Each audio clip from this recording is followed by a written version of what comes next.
اور کربلا کی خصوصیت یہ ہے کہ اس کے اندر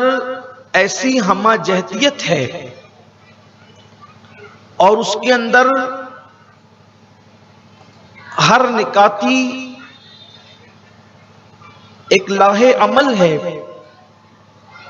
کہ انسان کو ہر دور میں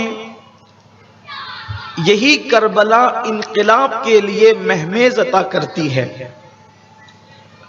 ہندوستان میں آزادی کی جنگ کی جو ابتدا ہوئی ہے، اگر آپ ان ناموں کو پڑھیں گے تو شروعات کرنے والے لوگ بھی وہی آپ کو نظر آئیں گے جن کا تعلق کسی نہ کسی اعتبار سے کربلا سے جڑا ہوا ہے۔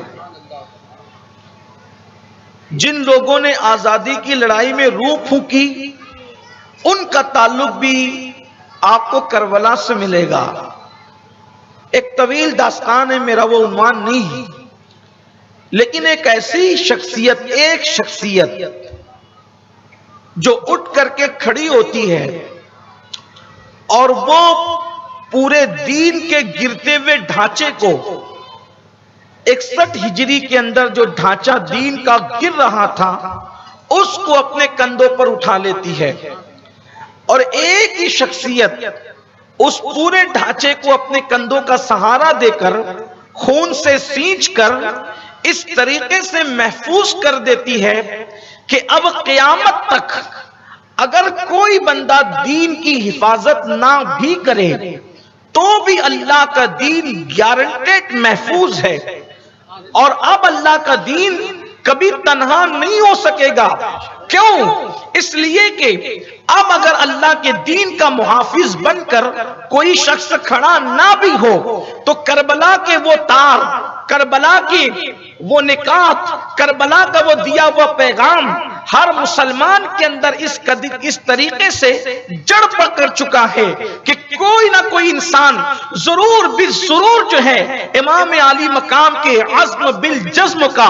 جو ہے وہ پرتو بن کر کے وہ اللہ کے دین کے پرچم کو تھامتا ہوا نظر آئے گا۔ لیکن یہ بات خاص طور پر اہل علم کے نزدیک ہونا چاہیے اور اہل عقل دانش کی توجہ اس پر ہونی چاہیے کہ ایک شخصیت ہے جسے حسین کہتے ہیں، اس نے دین کے گرتے ہوئے ڈھانچے کو، اس لیے کہ ایک طرف پوری حکومت ہے، ایک طرف پوری حکومت ہے، کئی بر اعظموں پر پھیلی ہوئی حکومت ہے، لاکھوں لوگ اس حکومت کے ساتھ ہیں اور حکومت اللہ کے دین کو مٹانا چاہتی ہے، اور ایک ہی بندہ اٹھ کر کے کھڑا ہوتا ہے اور وہ اللہ کے دین کو بچا لے جاتا ہے۔ آپ اندازہ فرمائیں، حکومت کے مقابلے میں اگر حکومت دین بچانے آئے، افراد کے مقابلے میں اگر افراد دین بچانے آئے، لاکھوں کے مقابلے میں اگر لاکھوں دین بچانے کے لیے آئے، چلے لاکھوں کے مقابلے میں ہزاروں ہی آ جائے، تب بھی انسان سوچتا ہے کہ چلے کچھ نہ کچھ مقابلے کا معاملہ ہے، لیکن ایک طرف 22,000 کا لشکر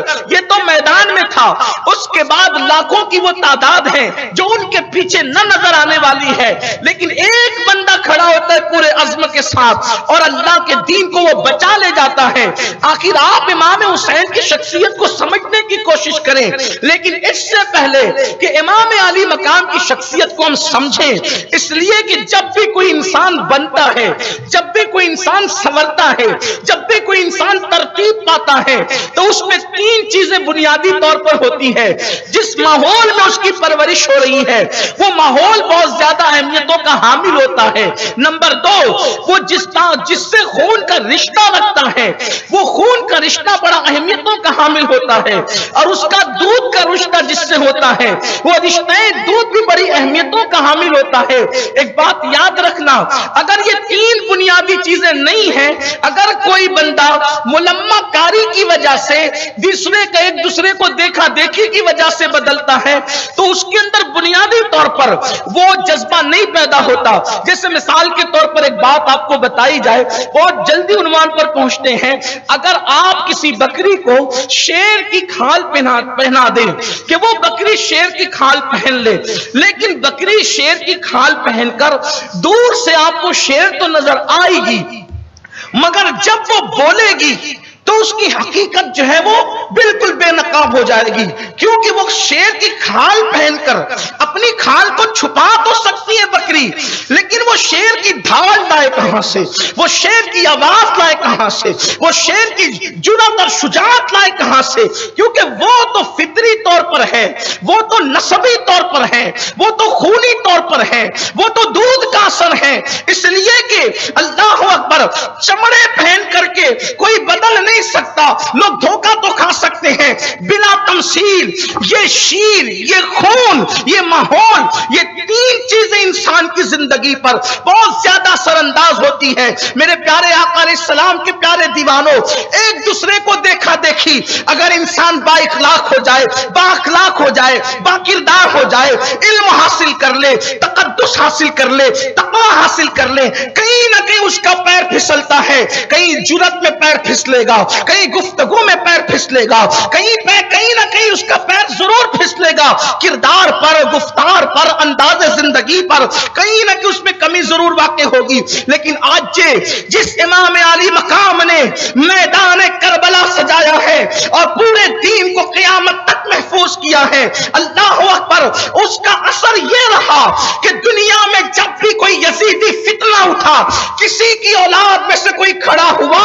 یا نہ کھڑا ہوا، لیکن کربلا والے کی اولاد نے ہر دور میں اسلام کا پرچم اٹھایا، کیونکہ وہ خون سے خون میں منتقل ہوا۔ مثال کے طور پر آپ دیکھیں، میرے آقا علیہ الصلوۃ والتسلیم کے پیارے دیوانوں، سب کی خدمات سراخوں پر ہے۔ ہند میں کفر سر چڑھ کے بول رہا تھا، کربلا والے کا بیٹا آیا، 90 لاکھ کو کلمہ پڑھایا۔ بغداد میں دین جو ہے وہ مٹ رہا تھا بلکہ مر رہا تھا، وہاں کربلا والے کا بیٹا آیا اور محی الدین بن کر کے دین کو نئی زندگی عطا کر دی۔ اسی طرح کلیر میں اللہ اکبر، زمین پر جس نے اللہ اللہ اہل جنت کی بارات اتارتی ہے وہ حضرت صابر علاء الدین، وہ بھی کلیری، امام علی مقام کی نسل۔ اسی طریقے سے شاہ برکت اللہ محرروی، اللہ اکبر، جہاں آ کر کے لوگوں کے مقام اور مرتبے بلند ہوتے ہیں، جہاں آ کر کے علماء اللہ اکبر مجددیت کے مقام پر پہنچتے ہیں، جہاں آ کر کے تقوی معراج پر پہنچتا ہے، آخر وہ بھی تو نسل حسین سے متعلق ہے۔ اسی طریقے سے نظام الدین محبوب الہی دیکھیں، اسی طریقے سے مخدوم اشرف جہانگیر سمنانی دیکھیں، اسی طریقے سے سید احمد کبیر رفاعی دیکھیں، حتیٰ کہ آخری میں اللہ کے دین کا محافظ بن کر جو امام مہدی تشریف لائیں گے ان کا تعلق بھی جو ہے وہ نسل حسین سے ہوگا۔ یہ جرأت کیوں پیدا ہو رہی ہے؟ اس لیے کہ اس میں بنیاد تین چیزیں ہیں، اس جرأت کے پیچھے بنیاد تین چیزیں ہیں۔